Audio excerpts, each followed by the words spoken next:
Hello students. So now in continuation to the chapter of hydrogen, in this video I will discuss about the hydrides of hydrogen. Now the dihydrogen combines with a number of elements to form the binary compounds. और ये जो binary compounds होते हैं इन्हीं को हम कहते हैं हाइड्राइड्स. तो इनका जनरल फॉर्मूला हम रिप्रेजेंट कर सकते हैं either EH means like this NaH sodium hydride magnesium hydride और EMHN means B2H6 diborane. So depending upon the properties of the hydrides, these hydrides are classified into three types. The first is called as the ionic or saline or salt-like hydrides. Second is covalent or molecular hydrides, while the third is the metallic or non-stoichiometric hydrides. Now we will discuss each of them one by one. So the first one is now the ionic or saline hydrides. Hydrogen combines with the highly electropositive elements of S block. मतलब अगर hydrogen S block से combine करता है तो वो आयनिक hydrides बनाता है और वो एक पर्टिकुलर रेशियो में उनसे कंबाइन करेगा. जो लाइटर मेटल्स होते हैं अगर उनके आयनिक हाइड्राइड्स की बात करते हैं तो उनमें जो है कोवलेंट कैरेक्टर ज़्यादा पाया जाता है. For example lithium hydride, beryllium hydride, magnesium hydride, जिसमें से ये देखा गया है कि बेरिलियम हाइड्राइड और मैग्नीशियम हाइड्राइड का पॉलीमेरिक स्ट्रक्चर होता है, पॉलीमर्स के फॉर्म में वो एग्जिस्ट करते हैं. अगर आयनिक हाइड्राइड्स की प्रॉपर्टीज़ की बात करते हैं तो यहाँ पे ये क्रिस्टलाइन नेचर शो करता है, नॉन वोलेटाइल होते हैं, high melting and boiling point होता है इनका, और अगर सॉलिड्स में होंगे तो they will not conduct electricity, but when they are in the molten state और ions they become free to move and therefore they will conduct the electricity. The next point, जो मोल्टन आयनिक हाइड्राइड्स होते हैं जब उनकी electrolysis करी जाती है तो जो हाइड्रोजन गैस प्रोड्यूस होती है वो एनोड पे प्रोड्यूस होती है. So this confirms that the presence of hydride ion. अब बेटा ये क्वेश्चन भी पूछ लिया जाता है कभी कभी कि H- को कैसे प्रूव करोगे कि हाइड्राइड्स में जो हाइड्रोजन होता है वो H- के फॉर्म में होता है. Simple you will give the answer because hydrogen is produced at the anode. अगर हम जनरल रिएक्शन लिखते हैं बेटा कि जैसे सोडियम हाइड्राइड है it will dissociate as Na+ and H-. तो अब जो है हमारे पास कैथोड पे जो रिएक्शन होगी उसमें होगी कि Na+ जो है वो सिंगल इलेक्ट्रॉन लेके क्या कन्वर्ट करेगा Na में, और अगर एनोड पे रिएक्शन होती है तो एनोड पे जो H- है it will reduce to form H2+, 2 electron will be released out. So the hydrogen gas is produced at the anode. Now they react violently with water producing hydrogen. अगर हम hydrides की reaction water से कराते हैं तो ये देखा गया कि NaOH बन रहा है और हाइड्रोजन गैस लिबरेट आउट हो रही है. कोई सा भी हाइड्राइड ले लो, अगर अगेन कैल्शियम हाइड्राइड की रिएक्शन अगर वाटर से कराते हैं then also it will form calcium hydroxide and hydrogen gas will be liberated out. If you balance it, it will be 2 times. Similarly, lithium hydride is rather unreactive at moderate temperature. Lithium hydride बहुत unreactive होता है लेकिन इसको हम use करते हैं बहुत सारे कॉम्प्लेक्स हाइड्राइड्स के लिए बनाने में. जैसे अगर हमने कहा कि लिथियम हाइड्राइड की रिएक्शन अगर एल्यूमिनियम क्लोराइड से कर दीजिए Al2Cl6 से तो ये फॉर्म करता है lithium aluminium hydride and lithium chloride is liberated out. अगर हम इसको बैलेंस करते हैं बेटा it will be 6 2 times then it is your 6 times. Lithium aluminium hydride एक बहुत अच्छा रिड्यूसिंग एजेंट होता है. इसी तरीके से अगर लिथियम हाइड्राइड की रिएक्शन डाइबोरेन से कर दो B2H6 से तो हमें मिलता है lithium borohydride. It is also a very good reducing agents. तो एज सच लिथियम हाइड्राइड तो अनरिएक्टिव है लेकिन अगर किसी दूसरे से कंबाइन कर देते हैं तो ये जो बनाते हैं lithium aluminium hydride and lithium borohydride they are a very good reducing agents in the organic chemistry. These ionic hydrides are also used as solid fuels. Ionic hydrides को हम किसकी तरह यूज़ कर सकते हैं, सॉलिड फ्यूल्स की तरह भी हम इसको यूज़ कर सकते हैं. Now the second is your covalent और molecular hydrides. Now here In this, the hydrogen combines with the non-metals of p block. अब यहाँ पे जो कोवलेंट और मॉलिक्यूलर हाइड्राइड्स होते हैं उसमें हाइड्रोजन जो है वो पी ब्लॉक के एलिमेंट्स के संग कंबाइन करती है. For example CH4, NH3, H2O, HF. अब क्योंकि as the name indicates covalent, तो ये कोवलेंट इन नेचर होंगे, और जो चीज़ कोवलेंट होती है, बॉन्ड्स बनाते हैं कोवलेंट बॉन्ड्स, तो उसका बॉइलिंग पॉइंट भी कम होगा. And when the boiling point is low they are volatile in nature.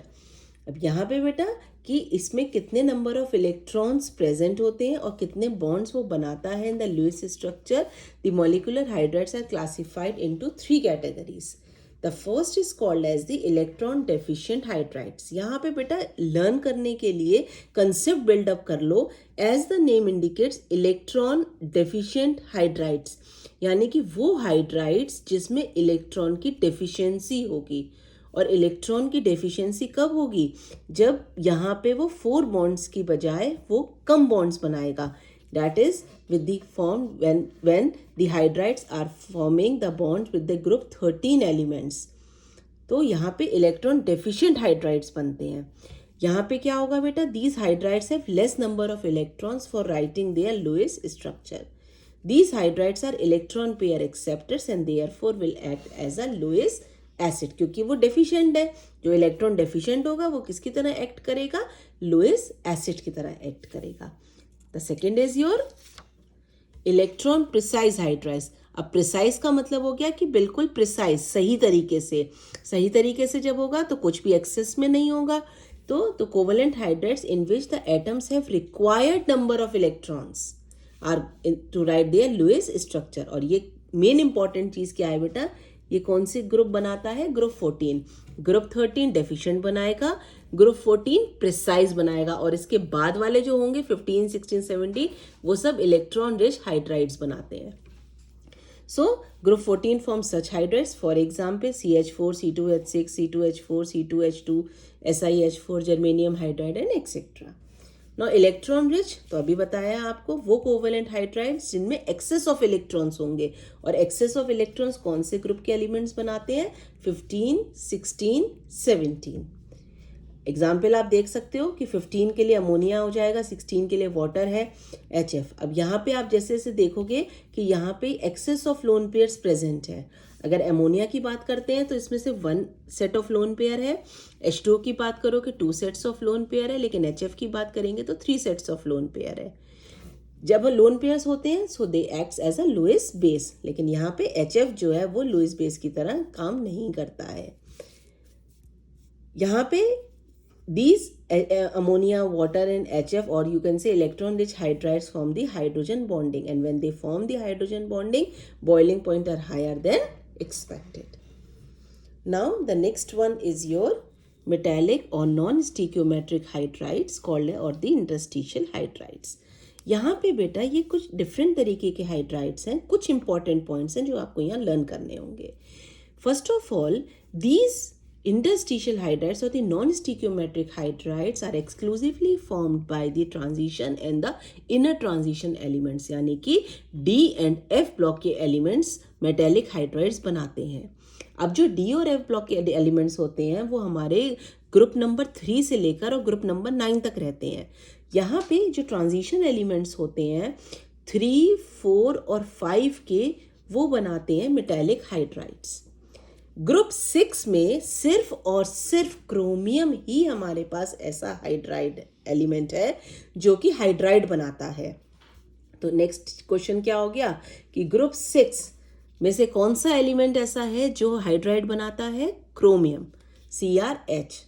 इसके बाद ग्रुप 7, 8 और 9 हमारे पास कोई भी हाइड्राइड नहीं बनाते हैं. इनके जो एलिमेंट्स होते हैं वो कोई भी हाइड्राइड नहीं बनाते हैं, इसीलिए इसको हम नाम दे देते हैं हाइड्राइड गैप का.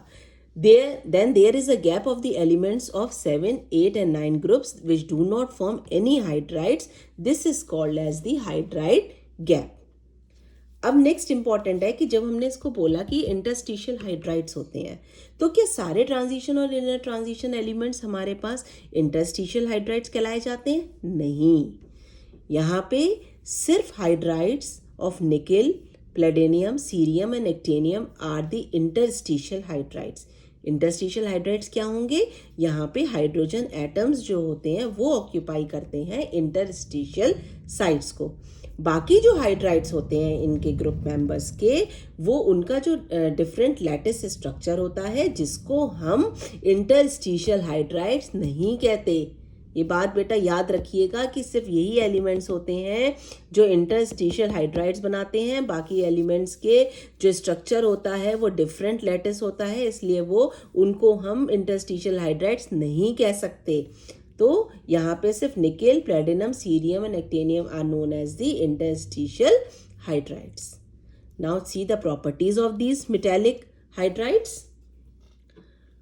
दे are hard, metallic luster, conduct electricity and shows the magnetic properties। जो भी डी ब्लॉक एलिमेंट्स की प्रॉपर्टीज होती हैं काफ़ी हद तक वो ये सारी प्रॉपर्टीज भी शो करते हैं।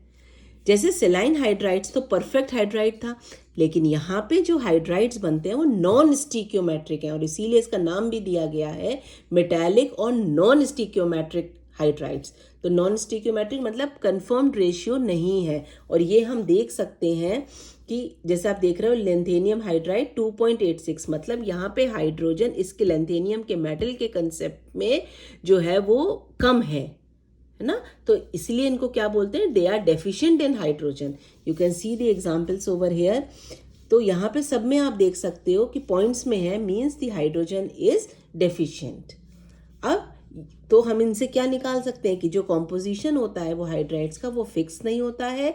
जब इसका कॉम्पोजिशन वेरी कर रहा है, इसका कॉम्पोजिशन, या फिर इस तरीके से कह सकते हो बेटा कि इनका जो कॉम्पोजिशन वेरी करता है वो किसकी वजह से करता है? टेम्परेचर और प्रेशर पे डिपेंड करता है। And they do not follow the law of constant composition. तो आपसे पूछा जा सकता है कि हाइड्राइड्स में कौन से हाइड्राइड्स ऐसे होते हैं जो लॉ ऑफ कांस्टेंट कॉम्पोजिशन नहीं फॉलो करते हैं? Your answer will be the metallic और the non stoichiometric hydrides. Now see their uses. Transition metals such as nickel, platinum have the strong tendency to absorb hydrogen. This is the most important part of this metallic hydride. यहाँ पे जो ये elements होते हैं इनकी क्या property show करते हैं? To absorb the hydrogen. और जब हम किसी भी एब्जॉर्प्शन की बात कर रहे हैं तो जो ट्रांजिशन मेटल्स होते हैं वो फिर क्या शो करना शुरू कर देंगे? कैटालिटिक रिडक्शन शो करना शुरू कर देंगे, क्योंकि उनके पास excess of hydrogen already present है। और catalytic hydrogenation reactions for the preparation of many compounds. यहाँ पे क्या होता है कि अब ये बनते कैसे हैं कि अगर हमने कहा कि हमने मोल्टेड हीटेड मेटल लिया हुआ है और उसको हम ठंडा करने के लिए रख देते हैं, और जो हमारा एटमॉस्फेयर होगा वो हाइड्रोजन का एटमॉस्फेयर है। तो जैसे जैसे मेटल कूल अप होता है, हाइड्रोजन जो है वो उसमें एब्जॉर्ब होनी शुरू हो जाती है, और जब तक वो कूल होगा large volumes of hydrogen is absorbed by that metal. अब अगर हमें हाइड्रोजन चाहिए तो हम अगर इसी मेटल को, एब्जॉर्ब्ड हाइड्रोजन वाली मेटल को अगर हम स्ट्रॉन्ग हीटिंग कर देते हैं तो हाइड्रोजन जो है वो आराम से निकल जाता है। तो बेटा कह सकते हैं कि ये जो प्रॉपर्टी होती है इसकी हाइड्रोजन को एब्जॉर्ब करने की, तो इसी को हम बोलते हैं हाइड्रोजन स्टोरेज। और जो इसीलिए इसको हम कह सकते हैं कि they act as a source of energy. अब ये सोर्स ऑफ एनर्जी किस फॉर्म में काम कर रहा है कि जो हाइड्रोजन गैस होती है वो आसानी से यूज़ की जा सकती है एज अ फ्यूल।